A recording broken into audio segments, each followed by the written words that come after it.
Hello and welcome to Overtime Hockey Talk. My name is Mark Paul. My co-host Justin Baker and I are doing the quarterly standings, the first quarter standings of the National Hockey League season 2021-22.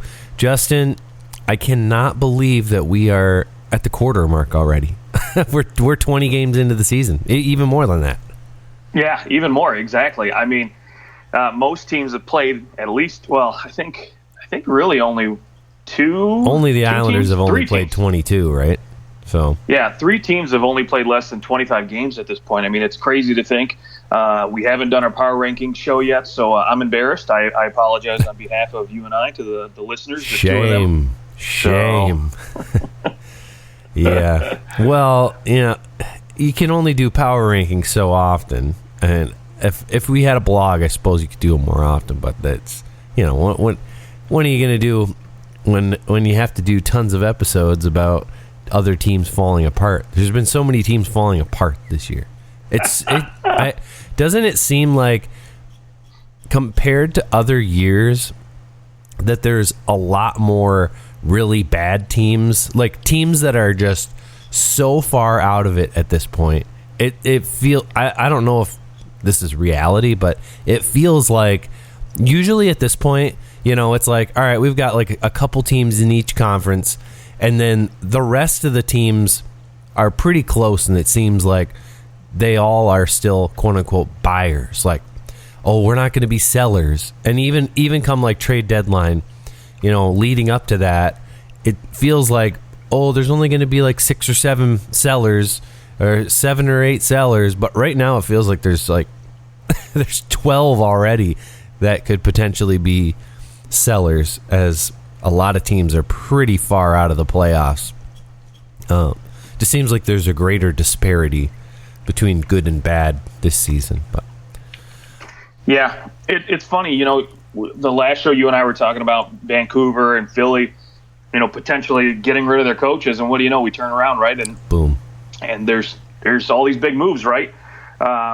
It kind of makes me reminisce back to the days of back when we had Shea Weber, PK Subban getting traded, and just all those big name trades that were happening back to back so quickly. And so it just sort of takes me back, and I'm glad we called it.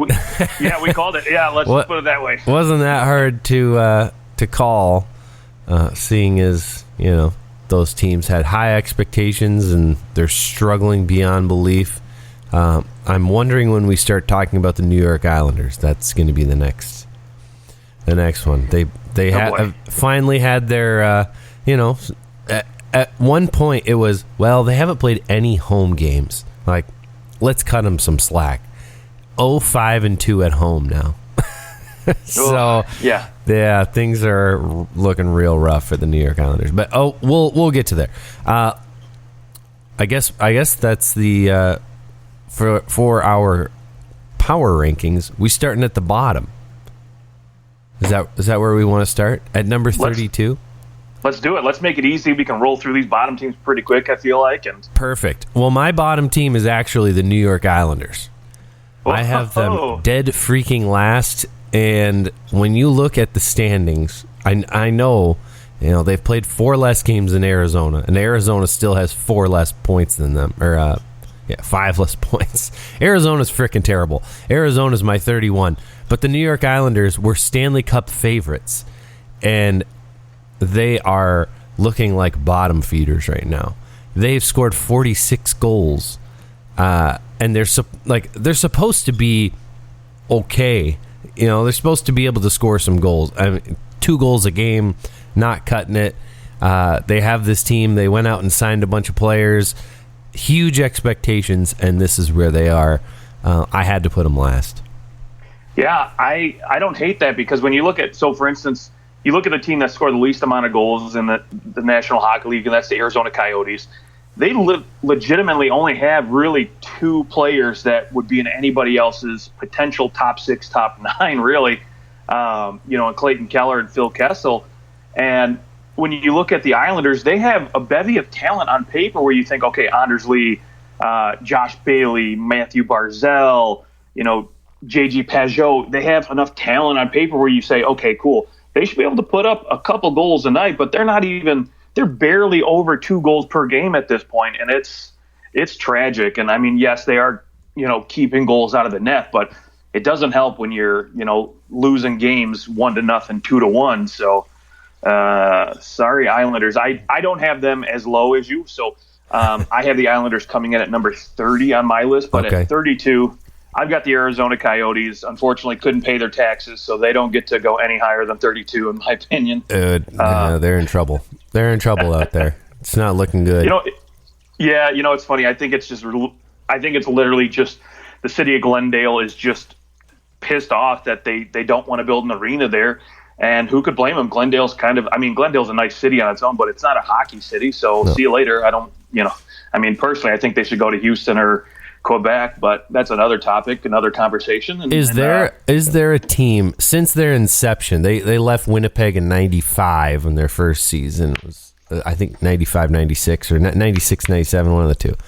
So in basically 25 years, is there another North American sports franchise that has stayed in the same place that has had more just tumultuous uncertainty? Like this team has to rank number 1 all the pro sports in North America. There is no other team that is so up in the air all the time, being talked about, being sold and moved. The league desperately wants it. Well, the league owned this team at one point. Like they really have rarely been very good. The furthest they've ever made it's the conference finals, and that was kind of a fluky year. I think that was the lockout year, right? Yeah, that was the year they lost to LA, and I think that was 13. But I would say besides Arizona, the only other professional top 4 sports franchise I can think of would be the Las Vegas Raiders, and I think that's really the Al Davis era because they kept moving back and forth between LA and all these different cities and switching back and forth between Vegas, and you think, okay, are they ever going to find a spot and stay there longer than 5 years? And so, but at least but they've been to the Super Bowl in that time. No, absolutely, absolutely. They've had some success, right? They didn't win, but they went to the Super Bowl. Yeah, once. So to me, that's probably one. The one comparable. And a few years ago, I might have said the Rays, the Rays in baseball, but now they're really good. So, Tampa Rays. Yep. So you can't toss them in there. So for my money, I think they're probably the worst run franchise. Am I losing you? No. Yeah, I don't disagree. Probably one of the worst run franchises. Now, speaking of worst run franchises, they just got rid of their GM. So at number 31 for me, I've got the Montreal Canadiens. Okay. Yeah. The team that just went to the Stanley Cup Finals? Worst run? Right. I wouldn't say they're the worst run, but I would say they've definitely had a lot of issues. I mean, they've literally bet on so many aging players and threw away a lot of young prospects to do so. I mean, they let their number 1 center go. They let their potential number 2, number 3 center in Kotkaniemi just walk out the door for a couple bucks here. I mean, don't get me wrong. I think $6 million is overpaying the guy. But they got compensation. They didn't just they got a player in return, but it just hasn't worked out as well as we might have hoped. And it's so difficult to just fill in and find guys who can play center at such a high level. And so when you've got a guy who could potentially do it and you're just letting him walk out the door, it's really hard to explain to the fans, right? Like, why'd you want to do this? And so it's not like a dispute over, a player, for example, like somebody who maybe is only worth $6 million, but really they're looking after $10, $12 million in salary. And so you say, okay, well, see you later. Go get your money somewhere else because we can't afford you. It's not like Kotkaniemi. I mean, this is a 1-year, $6 million deal. He's not getting $6 million next year. Right. That was just what they paid him to pull him in.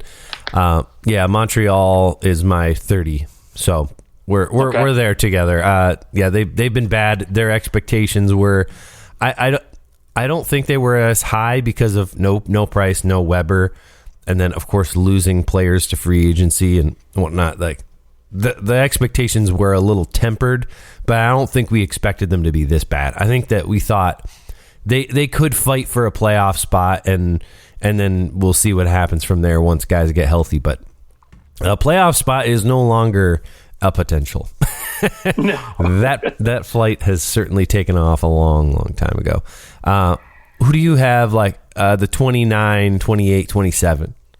Yeah, 29 I've got Buffalo, 28 I have Ottawa, and 27 the Seattle Kraken. Okay, I've got Ottawa, Buffalo, Philly. Philly's my 27. Okay. Philadelphia has been, they did just win last night, their first win under Mike Yeo. Expectations were very high coming into this year with all the moves that they made. I think Mike Yeo could, potentially turn things around for them. It's going to be hard to jump the teams ahead of them, especially with, the one team. Sorry to say this, Justin, but the Detroit Red Wings in the playoff spot that they're in right now, I don't think will hold. I hope not. I think that Boston's got 5 games in hand. They're a point behind. Columbus 3 games in hand. They're 2 points behind. Like Detroit is sort of a pseudo.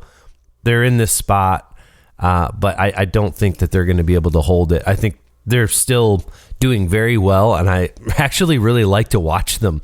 They're very entertaining, but I think that those other teams are going to battle it out, and Detroit will begin to fall down the standings.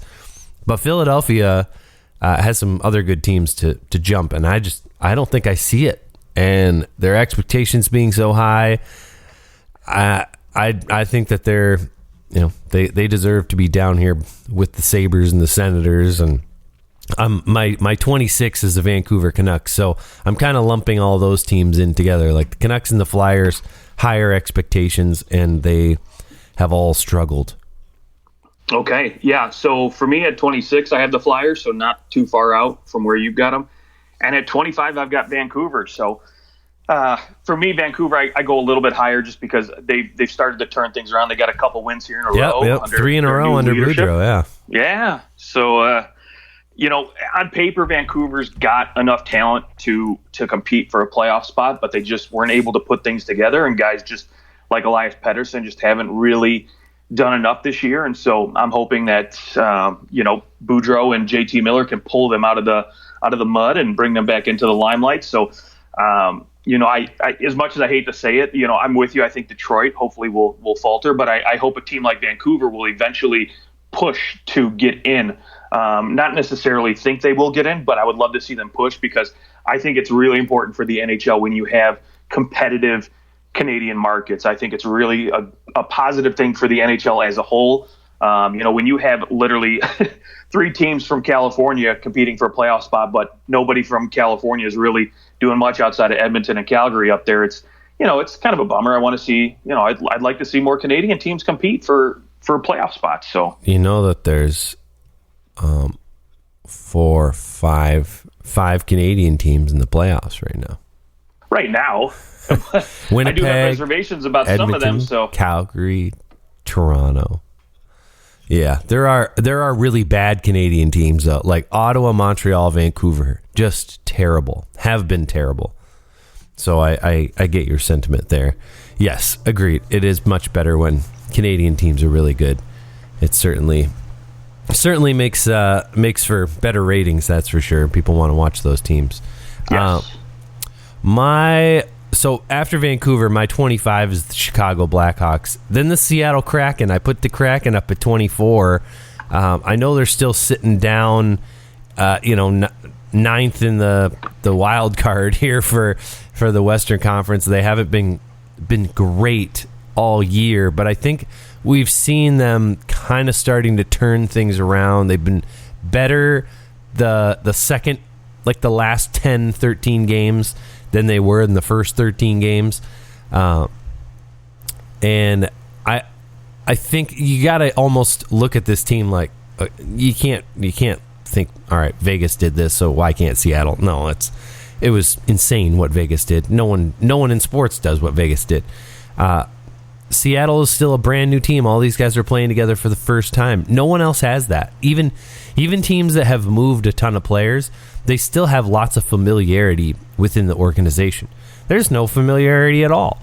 And I will venture to say, I think that they are doing better in some respects than I think they should be. And they don't have the drama that these other teams have. Like, the teams below them, Chicago, Vancouver, Philadelphia, they all should have been better.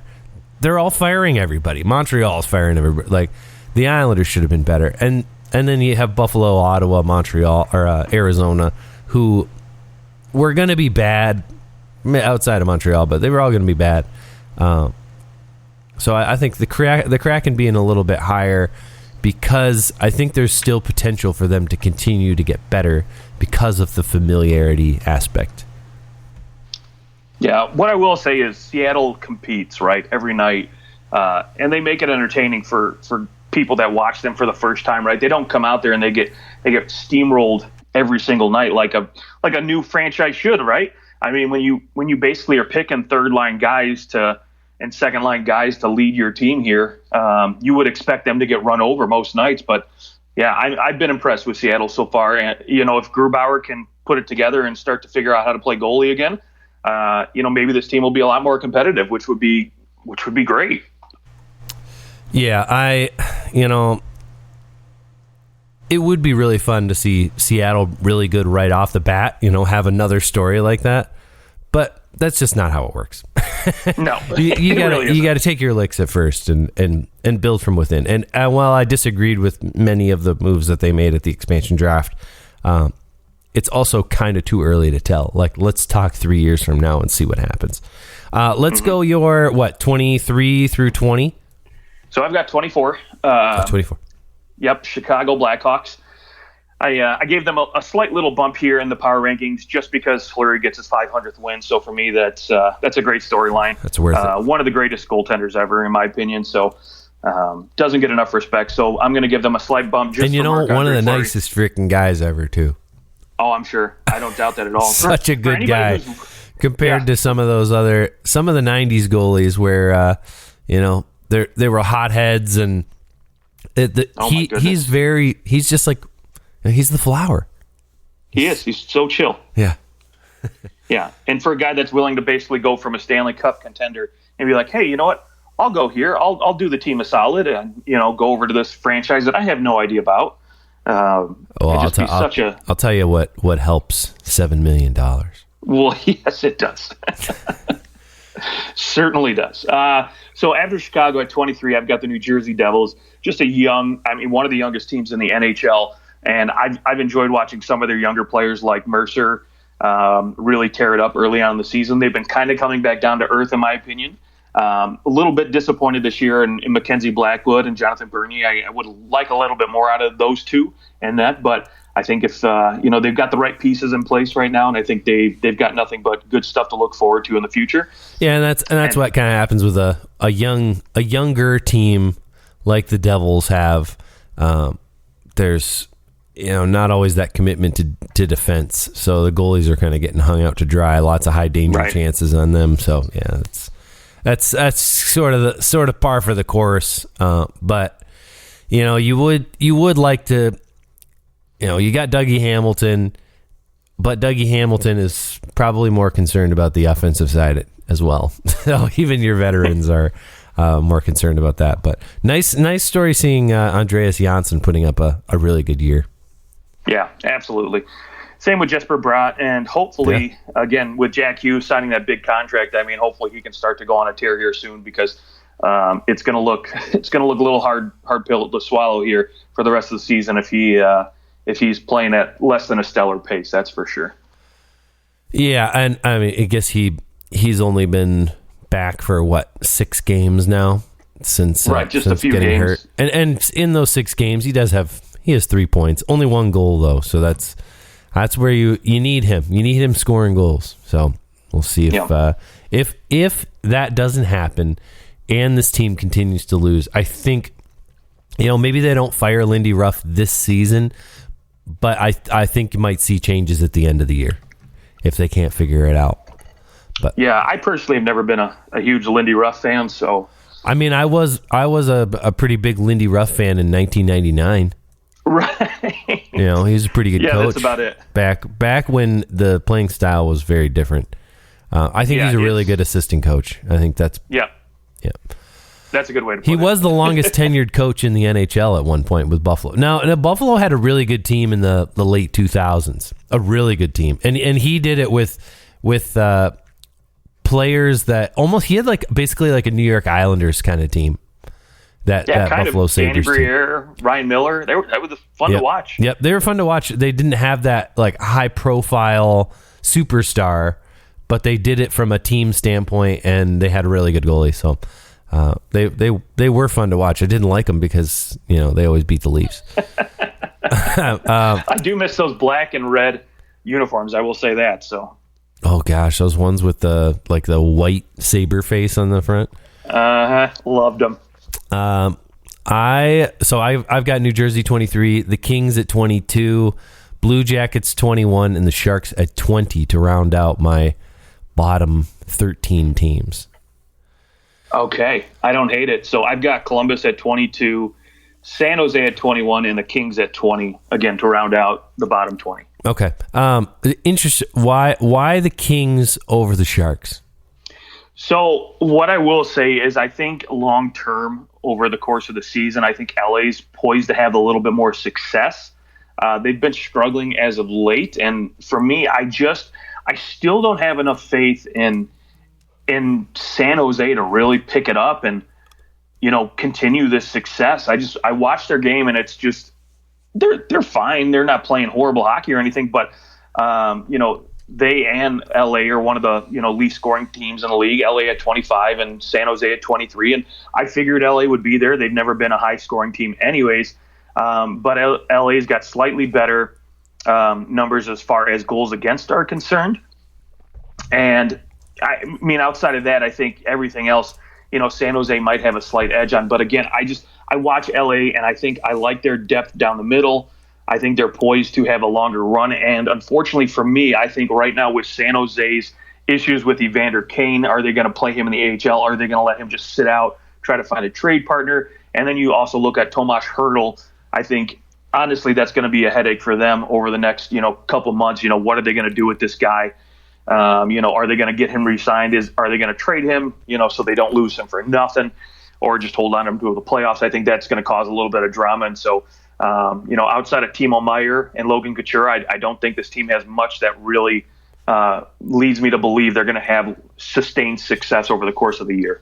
What are you paying Tomas Hertl? That's a good question. I mean, is he worth, what is he, $7 million? Yeah, right now Tomas Hertl is right now 5.6. He's definitely getting a raise. Last year 43 points in 50 games. That pans out to like a 65 point season, something like that. 65 to 70 point season. So, and at 19 goals, he's a 30 goal scorer. That definitely, when you can score 30 goals in a year, that'll boost you too. So I mean, I'm thinking like 7 to 8, and being a UFA probably more like 8. Someone out there will give him 8, thinking that his numbers are deflated because he's not playing with anybody that great. So who's paying Tomas Hertl $8 million? Are the Sharks that team? Like, are the Sharks now that they don't have Evander Kane on the books? They're going to have this, I guess their cap space next year, like $15 million. So they have the cap space, but does Hertl want to stay at a team that is clearly rebuilding? He hasn't really had much career success outside of what it was 5 years ago when they went to the Stanley Cup Finals, 2016, and that was his fourth year in the league. And he wasn't quite the player that, it was 15-16. Yeah. So it was his third year in the league.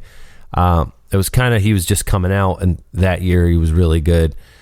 But since then, I guess they went on a good little run in 18-19 too, but they just don't look like they're going to go on any runs anytime soon. No, that's the thing. Like, I like some of their players right now, but when you look at the guys that are good, for instance, James Reimer, Eric Carlson, right, the guys that have signed these long-term deals, I don't see them getting any better. So when you talk about a rebuild, they've got a lot of anchors on their team as far as long contracts at big money.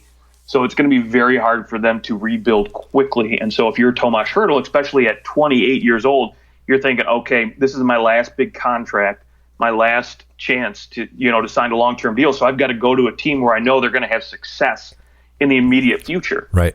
And yeah, if you're going to sign a big deal, you're not going to get traded very easily. Right.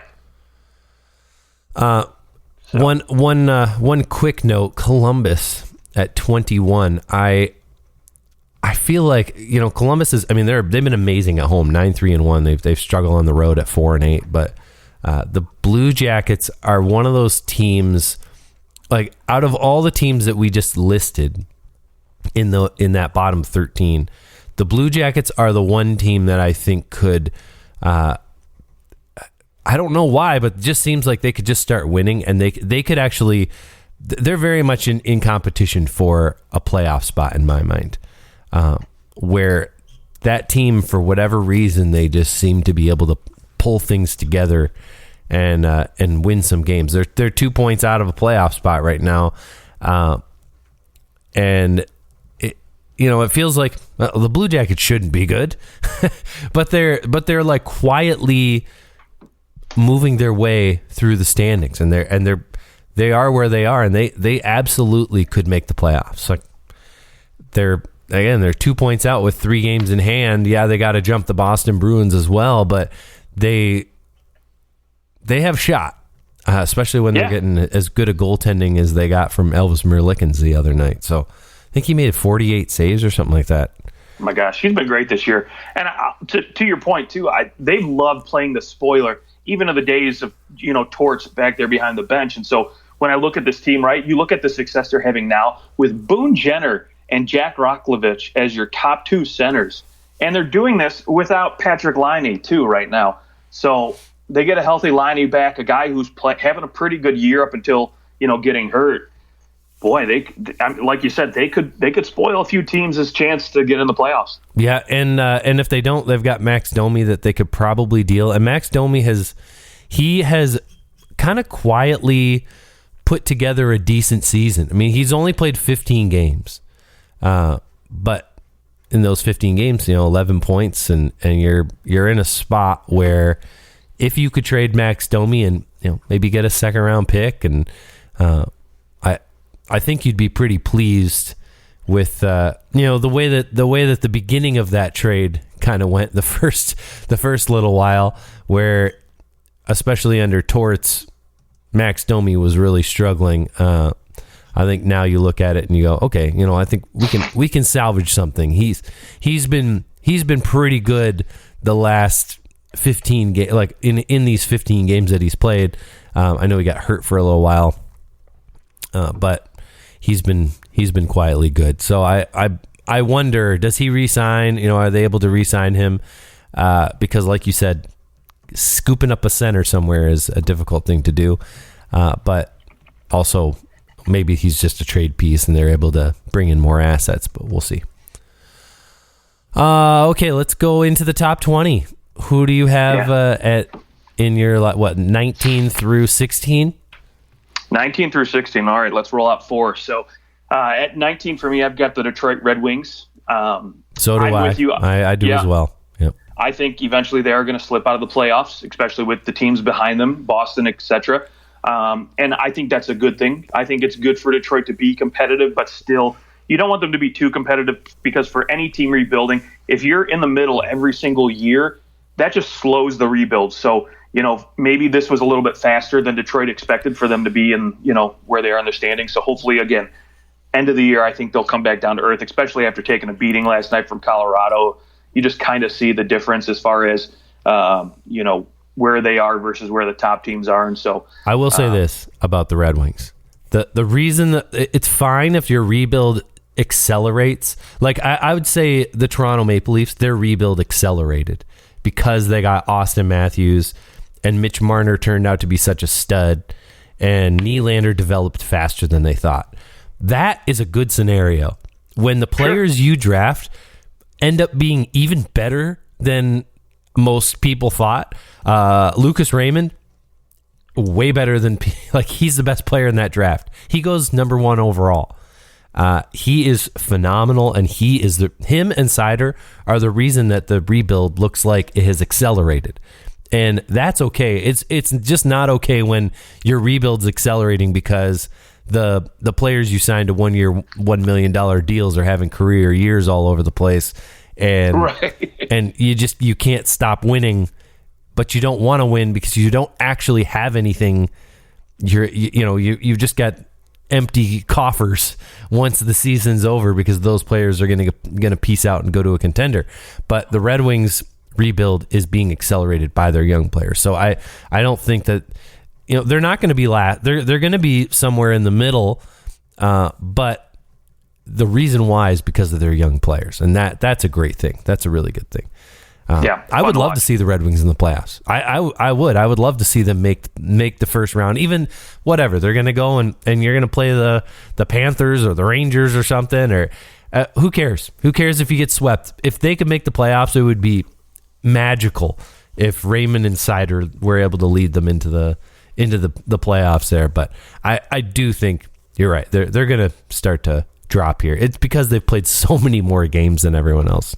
And what I can't wait for when you talk about playoffs is in 2 or 3 years when the Red Wings are competitive for the playoffs and we get to see Toronto and Detroit in the first round. Yeah, that would be amazing. Would be wonderful. That would be wonderful as long as the Leafs win. All right, 18. Here we go. 18. I've got Nashville, and at 17, I've got Winnipeg. A team for me. Winnipeg is hard to read. They're a team I find slipping as of late, in my opinion. I think for some reason they seem to look some nights like they're a Stanley Cup contender, and other nights they just look like they can't score a goal, and they're just literally as good as Ottawa or as good as Buffalo, in my opinion. So they've got great goaltending. They've got a great team up front, but sometimes they can't put it all together in the same night. Yeah. Yep. And they play Toronto, and they look pretty good against Toronto. That game was freaking mayhem. Everyone getting suspended. I like their team. When I look at their team up and down and consider the rest of the division, I do think that Winnipeg should be a playoff team. They should be a playoff team. They better. And now, with they're sitting in the final wild card spot. Vegas is creeping right behind them. St. Louis has played really well. But man, what are the other teams in the Central? Really, it's like Nashville is the one team that you go, oh, is Nashville is this for real? Or are they gonna fall eventually? That's the only team that I think that Winnipeg has a chance to catch, because the rest of them I think are all real. So it's going to be they're going to need to get even better goaltending from Connor Hellebuck, I think, to pull this off. I mean, yes, they have to score goals. They do have the players who can score goals, certainly. But Connor Hellebuck, I mean, a .917 save percentage is really good. He might have to be a couple points better to get this team into the playoffs with the way that teams are playing around them. So that's I have them at I have the Red Wings at 19, Jets at 18. So we're right there together. Okay, and then finally at 16 for me, I've got the Dallas Stars. Okay, yeah, I have them at 16. The only difference there is I've got the Boston Bruins at 17. Okay. I've got Boston at 15. So. Okay, yeah. The reason I put Boston a little lower, I know, again, they've played fewer games than everybody basically outside of the New York Islanders. I don't really have faith in what they're doing. I think Jake DeBrusk wants out. They've had a lot of injuries. That certainly hurts. I think that there's some pieces that are going to be moved here, and I don't see where they're going to get that second line center help that they still need. And goaltending's been fine, but I don't know that I trust their goaltending long term. Like Swayman's been really good. I mean, a .922 save percentage. But I don't know.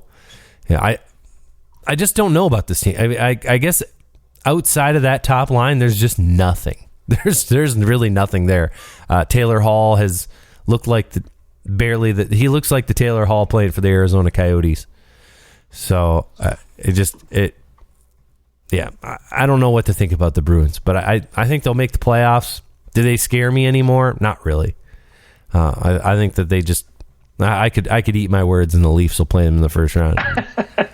But yeah, something tells me that's not going to happen. But for me, I agree with you with Boston. I think Taylor Hall looks lost out there without a second line center, and that's their biggest problem right now.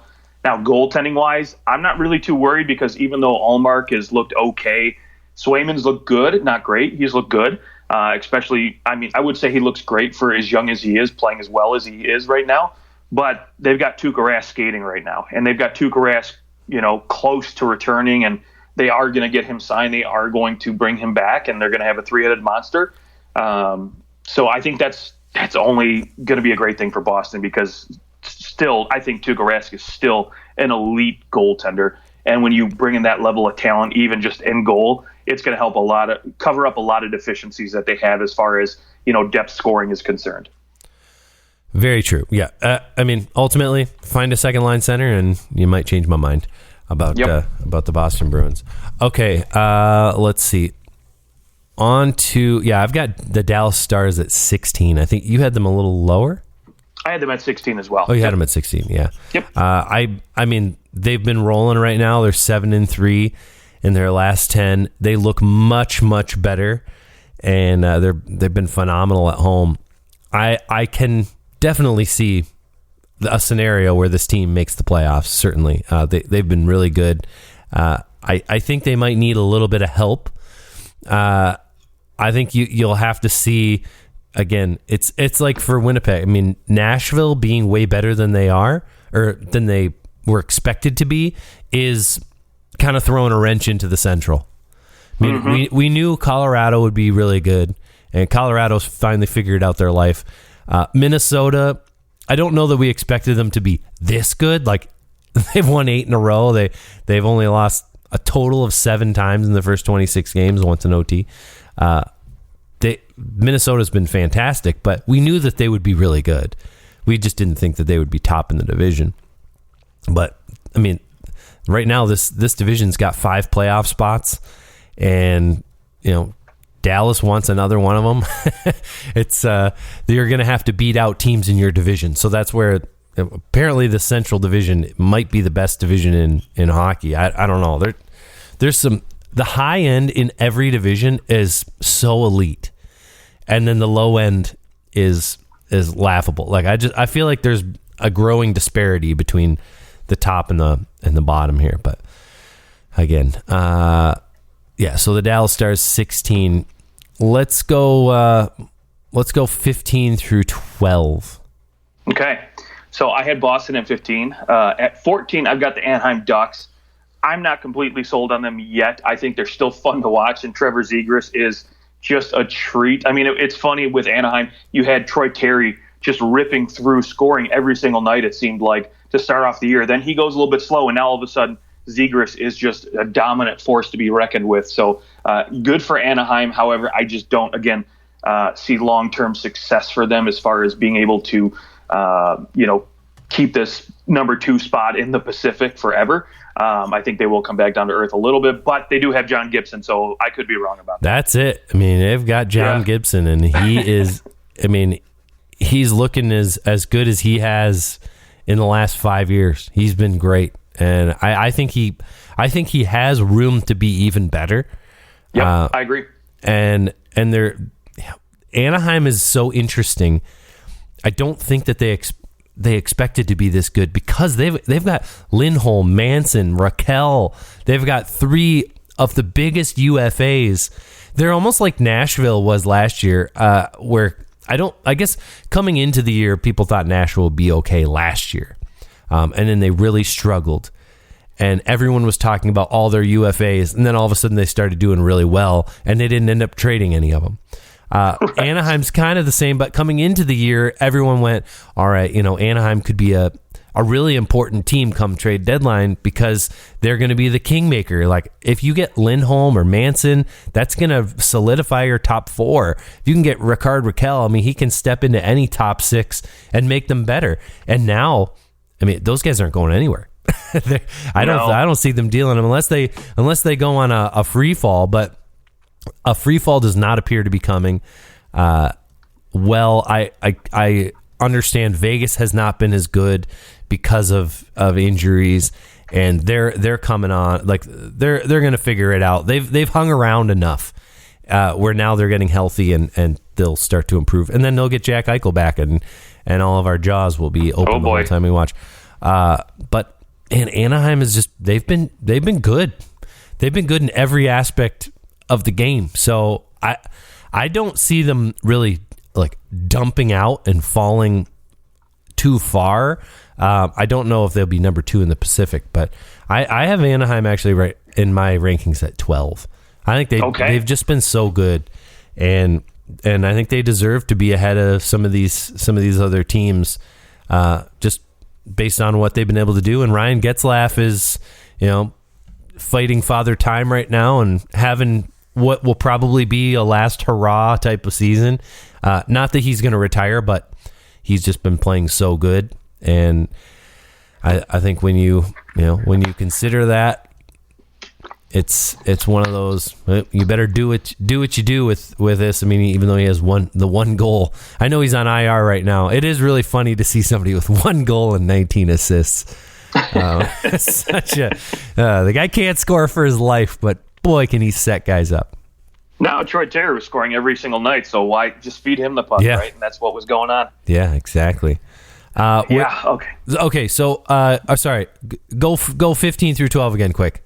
Yep. So Boston 15, Anaheim 14. At 13, I've got St. Louis, and then at 12, I've got the Vegas Golden Knights. So for me, we've got pretty much the same thing, just with a jumble. We've got all the same 4 teams there. Just I have St. Louis 15, then Vegas, Nashville, and Anaheim at 12. Okay. So you got okay, perfect. And Vegas, they're getting better. Guys are healthy now, so they get a little bump from me up at number 12 because of it, and so they should be a lot of fun to watch down the stretch, especially like you mentioned with Eichel coming back here around February, around the Olympic break. So that'll be awesome to see this team finally have a legit number 1, number 2 punch down the middle. Yeah, I put Nashville at 13, a little ahead. I mean, Michael Granlund having an unreal year. He's at a point per game. The resurgence of Matt Duchene is, I mean, what we didn't expect after what we saw last year and really the year before, that Matt Duchene and Ryan Johansson would be some of the top duo centers in the NHL. They're both basically at a point per game, and they're actually scoring. Like Ryan Johansson has 8 goals in 27 games. And that might not sound that great, but compared to what Ryan Johansson has done throughout his career, I mean, last year he had 7 goals in 48 games. The year before, 14 and 68, 14 and 80, 15 and 79. He's already at 8 in 27. He might get 20 goals for the first time since 14-15. Now, remember, his third year in the league with Columbus, he scored 33 goals. I mean, he was when he got traded to Nashville, yes, he was he had struggled that season. In the first 38 games, he only had 6 goals, and then, of course, Columbus deals him to Nashville for Seth Jones. But the reason they dealt him was because Nashville wanted a goal scorer.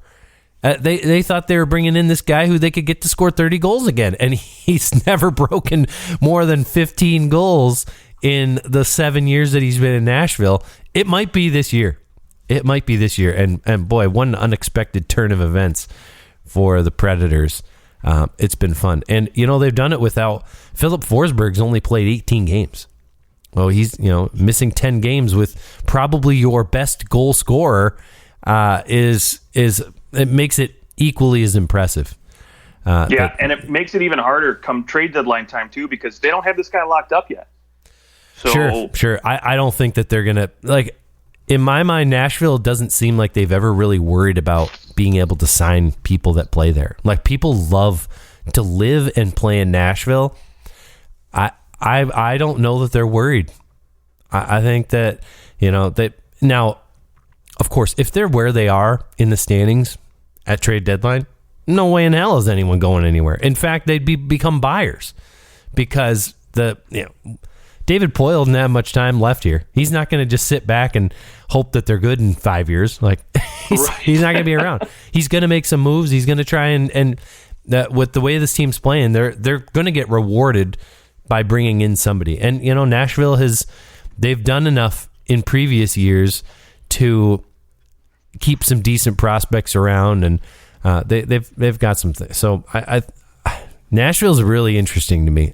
They could fall, but the way that their veterans are playing, that's the thing. It's not like, oh, you've got some like really young players and they're playing really well. No one expected it. This is like, I don't think that Matt Duchene's all of a sudden going to fall off the map. I think that they found something that's working, and under John Hines, he's doing something right. He's pushing the right buttons, and it's pretty exciting. I love when the Nashville Predators are good. It's a great little hockey city down there. So the Central Division, Minnesota and Nashville at the top. Crazy. Okay, shall we venture into the top 10? Yeah, so start with 11 then, eh? Yeah, I've got the Edmonton Oilers at 11.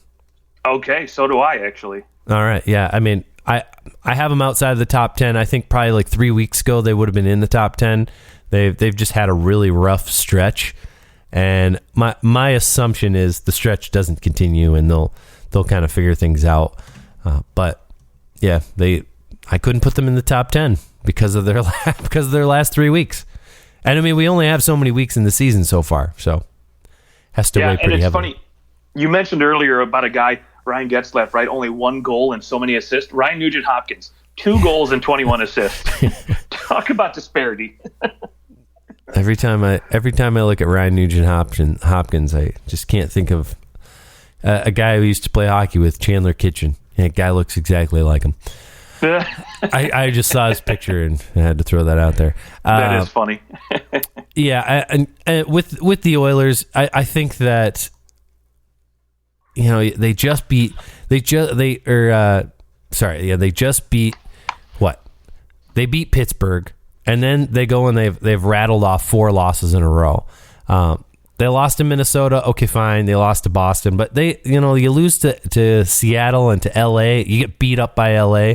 Now you've got Carolina. Then you've got to go play Toronto. Like, there's a potential here that they lose 6 in a row. There's some good teams coming up, but I think the schedule kind of eases up. Then then they've got Columbus and Seattle, Anaheim, LA, San Jose.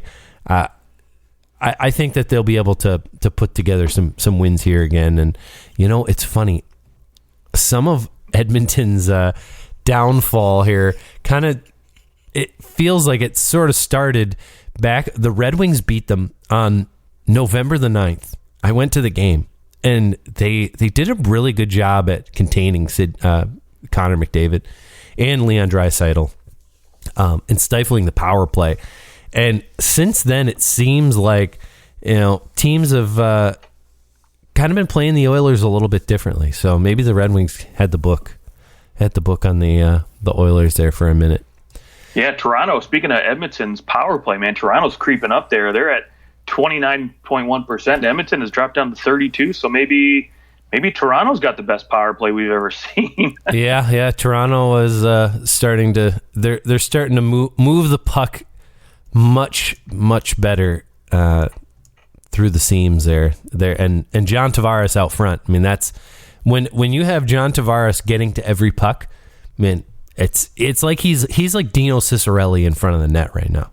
Oh goodness! Remember, you stick Dino Ciccarelli in front of the net, and he'd tip shots. He would get every rebound. Like, John Tavares doesn't score that many pretty goals, but he has great hands. He gets to these loose pucks. He can tip a puck really well, and he to me is the reason why that power play is doing so well, because it opens up shots for like a Nylander on the outside to be able to take as well, and you've just got great traffic. He's a great screener. He's like a really, really, really, really good Thomas Holmstrom in front of the nets. There you go. Yeah, now you have to account for a guy like that in front of the net too. Before you could just leave a guy down low and not really worry about it too much and pressure up top. Now you've got to kind of back off a little bit and say, okay, well, we got to make sure we cover this guy. So yeah, absolutely. Well, I'm sure we'll get to the Leafs, and I think they'll appear later in our list. A little bit. Let's go into the top 10. Who's your 10? 10, I've got the Pittsburgh Penguins. So do I. Love it. Love it. These guys, last night watching them against Washington, I was like, these guys are legit again. Yep. Sidney Crosby coming back has obviously been, he's quietly, gone a little above a point per game pace, which is just, again, you don't expect him not to do that, but at the same time, you haven't really talked much about it this year, right? Because he's just been so quiet. He's kind of, he was hurt for a while, and right. And Kasperi Kapanen last night, they stuck him on the top line with Gensel out, and I thought he looked really good last night. Hopefully he has some continued success, and they're about to get Malkin back too, so that's going to be even crazier. And Jake Gensel has just really, quietly been one of the best players in the NHL. Yep. 27 points in 24 games. He's been fantastic. They and the fact that they're doing all this without Malkin and a lot of it without Crosby just shows that the Penguins are more than those players. But they need Crosby and probably Malkin to be a team that's going to win a cup. But the way they're playing, they look like they might be a team that could contend for a Stanley Cup. So let's go in to number 9. Who do you have there? I've got the Calgary Flames at number 9. Okay, I actually have the team that the Penguins beat last night, and that's the Washington Capitals. Okay, you've got them a little lower, eh? Yeah, and I've got not a believer. I've got the Calgary Flames at number 8, but for me, Washington, I like what Ovechkin's doing. I love his game, and they're doing all this without Nicholas Backstrom too, right? Like Pittsburgh was doing it without Malkin, which is crazy to think about that these guys are getting top elite centers back for both these teams. But for me with Washington, they have a lot of younger guys right now who are having a lot of success at the depth positions in their bottom 6 that really are playing way above and beyond where they were expected to play. And for guys that really just don't have a track record of a lot of success either, I think, Washington's going to eventually slow down a little bit. But are they going to still be at the top of that Metro division? Absolutely. I think they're going to, be right up there with the New Yorks and Carolinas and competing for, those type of that number 1, number 2 spot up there. But for me, it's guys like, again, Brett Leeson. He's been playing all right, but they've gotten a little bit more out of him than maybe they would have expected. Last night too, with another guy that I've been quietly surprised with, Nick Jensen, has looked fantastic for Washington lately, plus 19, which is just crazy. But he was actually dangling the puck a little bit last night. He was just fun to watch for a second pairing defenseman to play so well. So former Red Wing right there. Yeah, I know. I was a little bummed when they got rid of him, but is what it is. He wanted a little bit more money than Detroit wanted to give him, and so on you go. And TJ Oshie has been playing really well too. He's 8 points in 11 games. He was hurt for a while, and I mean, no matter how you cut it, this team's going to be, they're going to be up there. You can kind of put them wherever you want in that top 10. I've got them at 6, so I've got them much higher. I believe in this Alex Ovechkin led team. Like, I'm loving what he's been able to do, and he's not really someone who just goes and slows down. That and one player on this team that everyone knows, but I don't think that we know him as this type of guy. I mean, Tom Wilson's almost a point per game right now.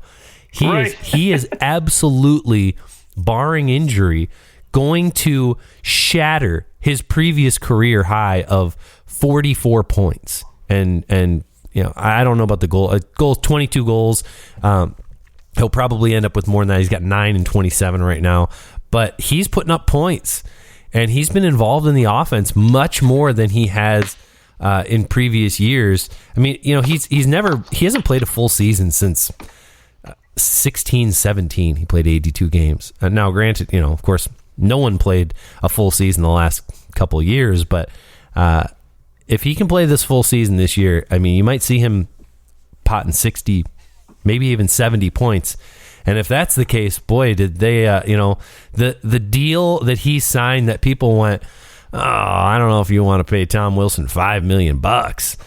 Suddenly it looks pretty damn good. Yeah, absolutely. But so my one reservation with Washington out of all this, again, outside of the, their bottom six guys playing a little bit better than maybe they would have, is Samsonov. To me, I do worry about his ability to really carry this team and keep the puck out of the net. He's playing at a .915 save percentage right now, which is good, not great. But I think when push comes to shove, if you had to look at any of the teams above him on this list, I would rather take their number one over Samsonov any day of the week. How about this?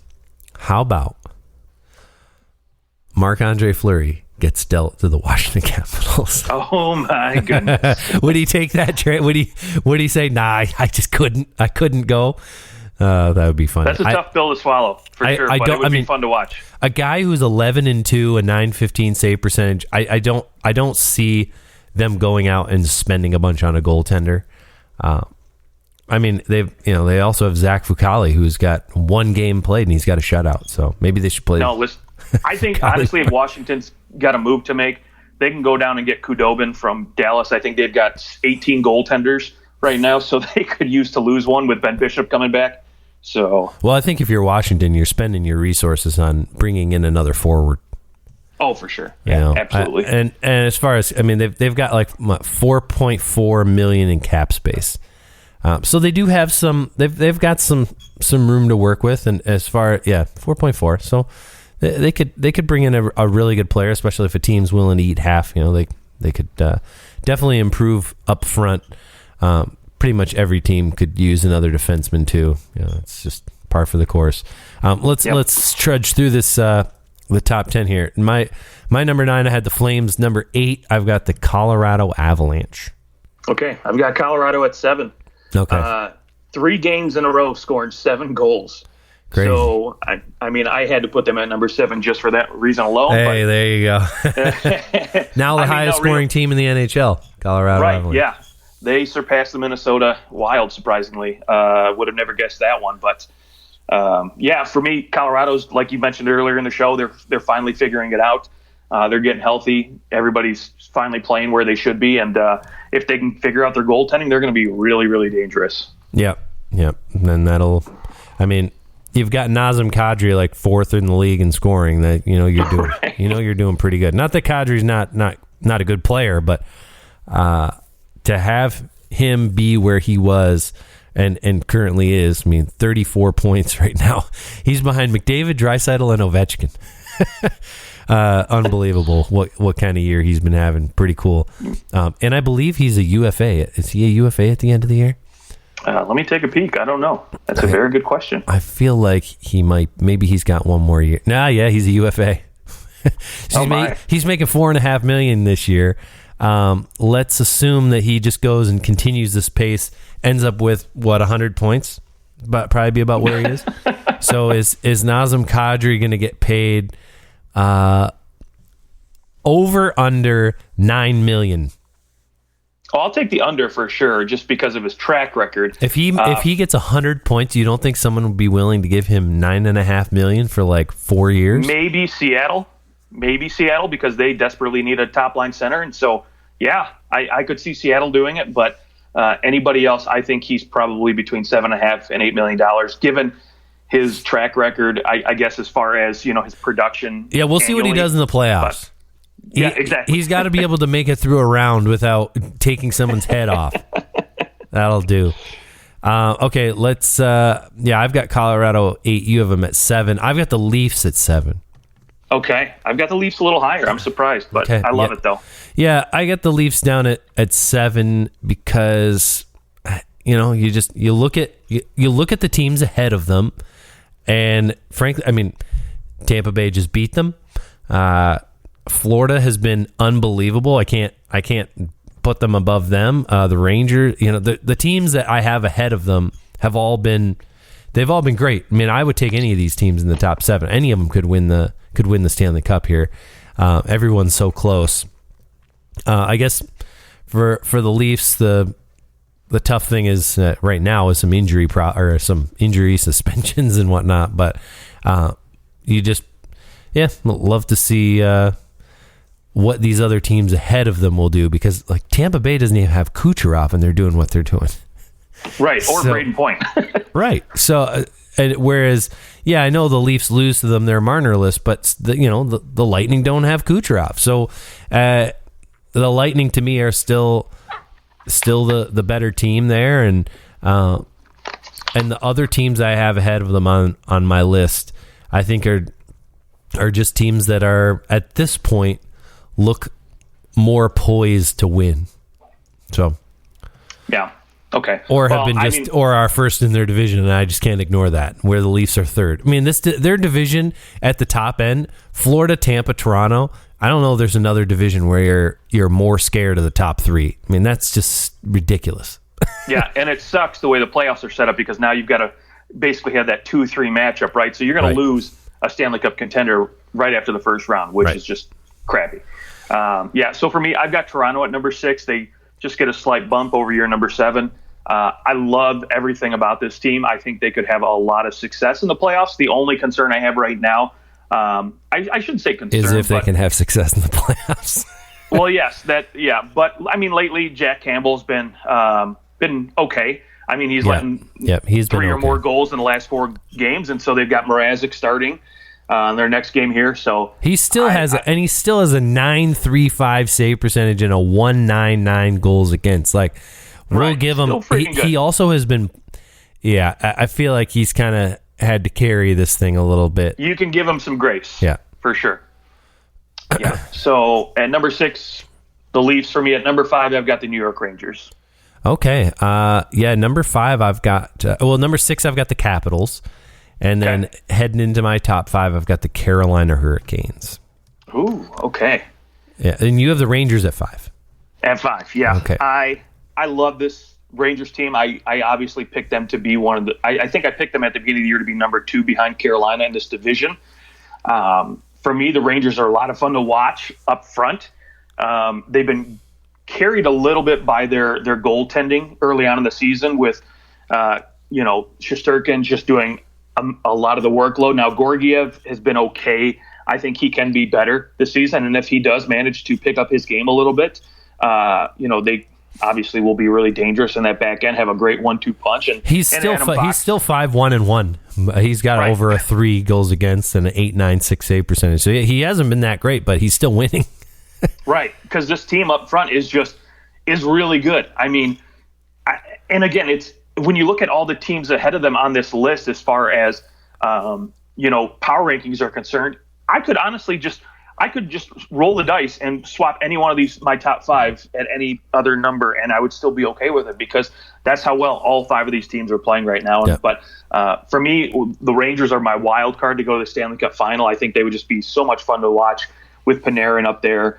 And if for some reason Lafreniere and Capo Caco can figure it out and really just take that next step, this team is going to be really, really good. Yeah, combined 16 points in 48 games for the two of them. So not great.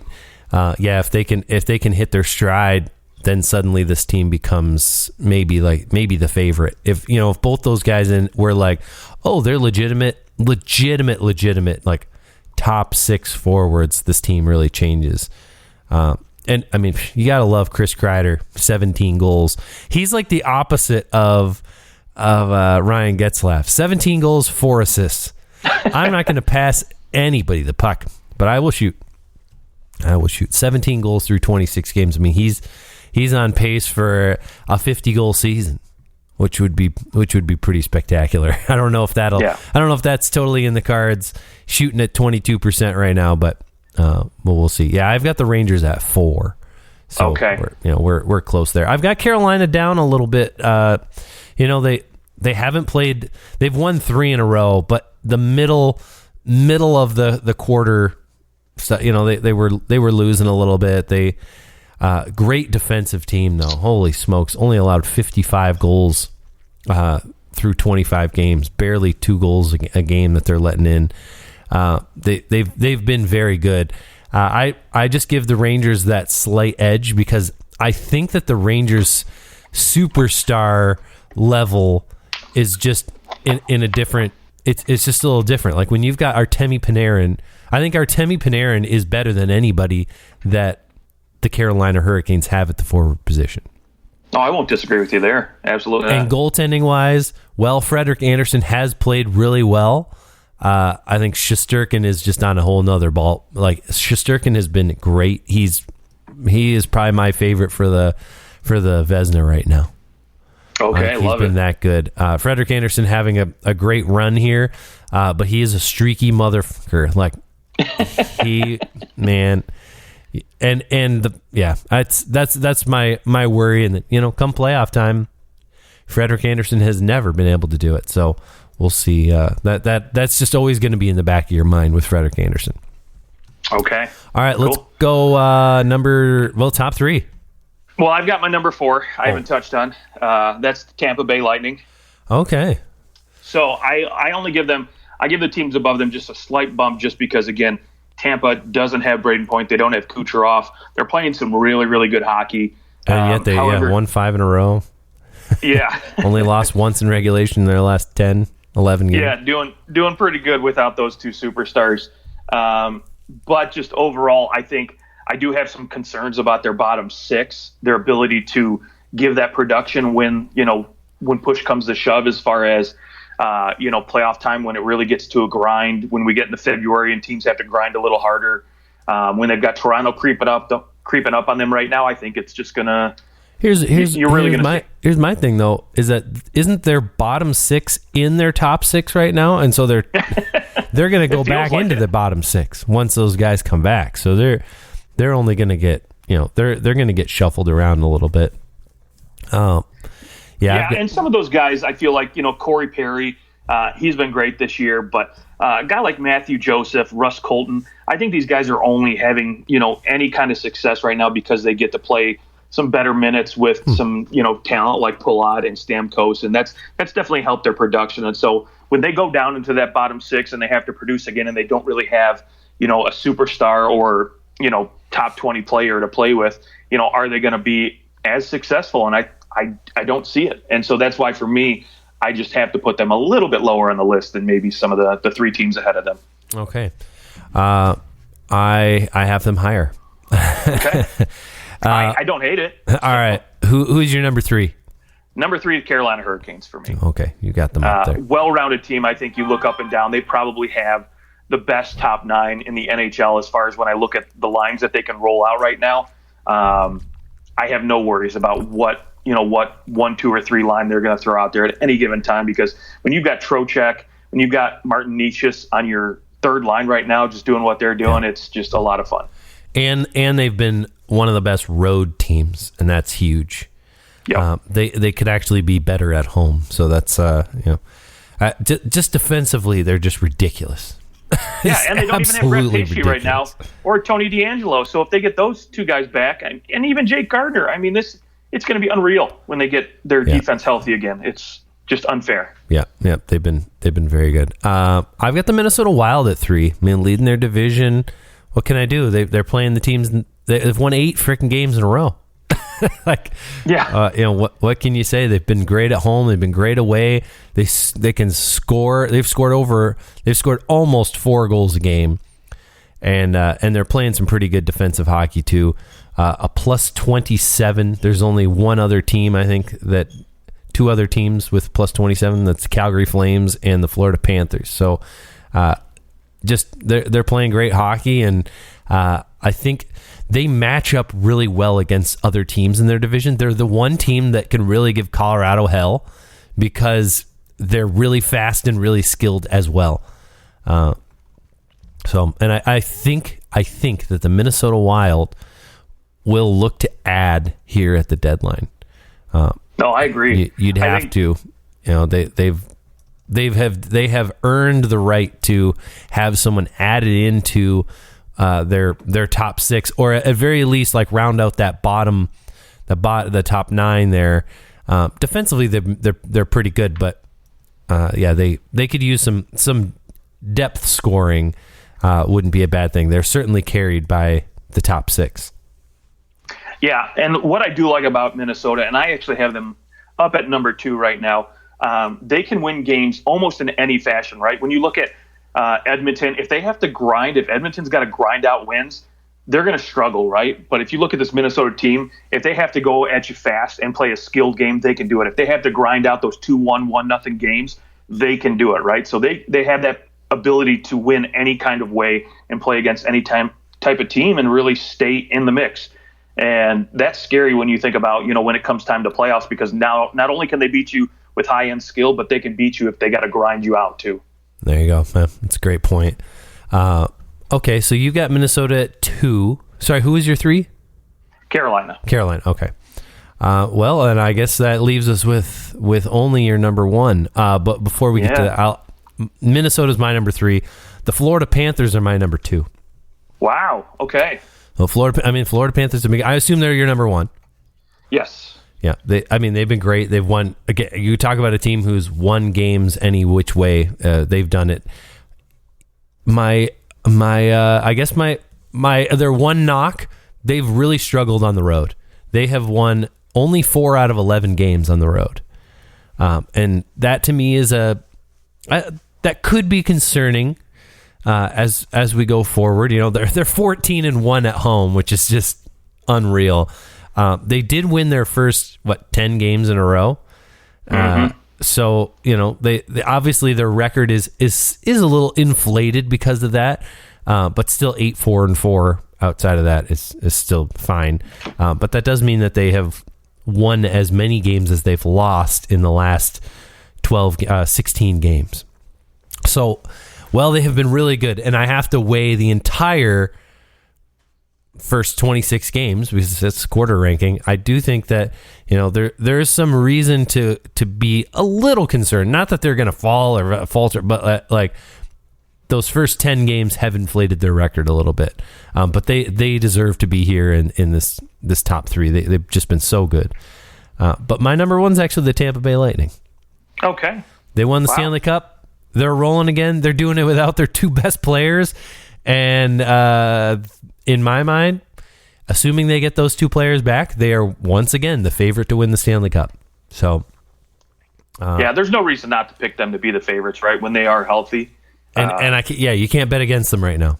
You can't bet against Bassey either. Until they're playing the Leafs in the first round, then I got to bet against them.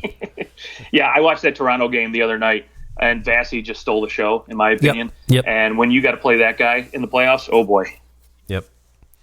Yeah. I mean, of course, it does come down to can you stay healthy? But yeah, they're ridiculous. It's ridiculous. They lost their whole third line, and then they lose Kucherov, and they lose Braden Point, and they're still pushing first place. Like. The next time they play the Florida Panthers, which I don't know when that I looked at the schedule, but I mean they're 2 points behind. All they need is one swing of a game, and Tampa Bay is first in that division. They play them on December 30th, so come that point, they may be in a position to overtake them. Who knows? But they're very close, and they're doing this all without their 2 best players. That's unreal. So yeah, I Lightning top the power rankings. I can't take them off there until they prove me otherwise. They're staying up there forever. Until someone beats them, knocks them off. Yeah, I love Florida at the top just because the fact that I looked at the success they've been having without Barkov, and not only that, they have such a balanced attack right now. They could potentially have 6 or 7 guys that have 25 or more goals come end of the season, which is crazy to think about. Yeah, that's pretty cool. The type of production they're getting. So they've got a lot of goal scoring power right now. They've got a great defense. I think Aaron Ekblad's going to be right up there, top 3 in Norris Trophy voting at the end of the year. I think he's the guy right now. I don't know. I might still lean to Adam Fox, but Cale Makar's making a point. But again, if you look at the overall game and not just the offensive numbers, I might lean towards Aaron Ekblad at this point. All right. Yep. That's there's our power rankings. That's pretty good hour and 15-minute show. We did it. All right. Let us know what you thought of our power rankings. You can find us on Twitter at OT Hockey Talk. And Justin, what do you got going on the rest of the day? What's your weekend looking like? Well, I got a little bit of a doctor's appointment, just a little checkup, and then going to go work on the house for the entire weekend. Yes. Yep. And I'm working on mine. So nice. I feel you. Have a good time working on that house. Spend all your money at Home Depot. Yeah, we just bought our floor. So all right. Nice. Well, enjoy the weekend and enjoy all the games going on as well. And we will talk to you guys next week on Overtime Hockey Talk.